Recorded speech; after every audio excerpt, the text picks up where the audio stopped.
ကျွန်တော်မြင်သိ intro လေးပေါ့နော်ကျွန်တော်နှစ်ကွက်မှာကပ်ပိုလေးကုတ်ထားမယ်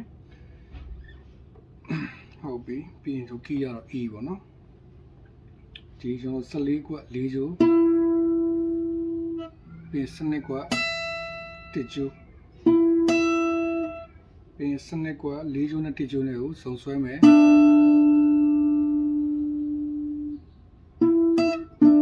ပြီးရင်10ကွက်1ကျိုးပြီး9ကွက်4ကျိုးနဲ့1ကျိုးနဲ့ကိုစုံဆွဲမယ်ပြီးရင်10ကွက်1ကျိုး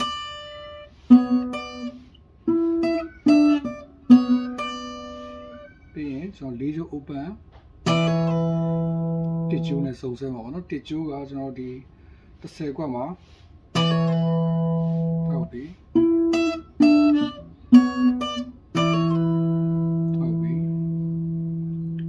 ပြီးရင်ကျွန်တော်12ကွက်4ကျိုး10ကွက်1ကျိုးစုံဆွဲလိုက်တယ်ပြီးရင်9ကွက်1ကျိုးဟုတ်ပြီပြီးရင်9ကွက်4ကျိုးနဲ့1ကျိုးစုံပြန်ဆွဲမယ်ပြီးရင်1ကျိုးပေါ့နော်ပြီးရင်ခြေတစ်ကွက်ကြော်တိုးမယ်ပြီးရင်1ကျိုးပဲ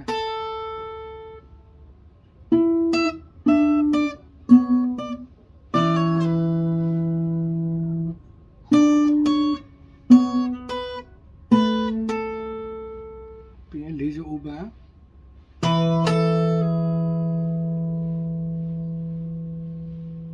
ပြီးကျွန်တော်4ကျိုး open 3ကျိုး2ကွက်2ကျိုး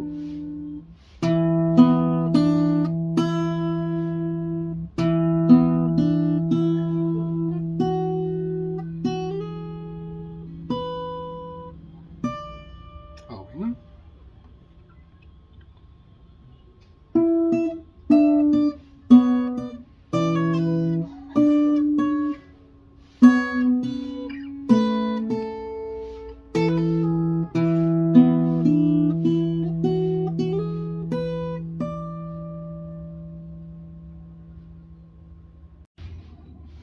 ကျွန်တော်ဒီ16ကွက်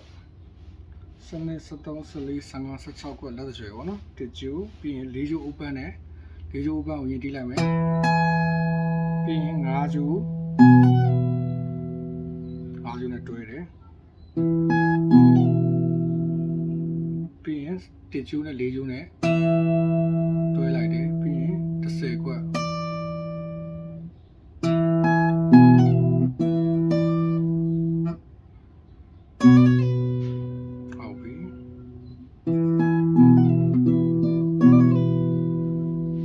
ရှိရဒီကြတဲ့အတိုင်းလေး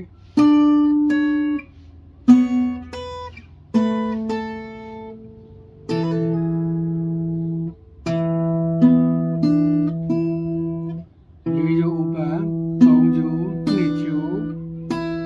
2ကျိုး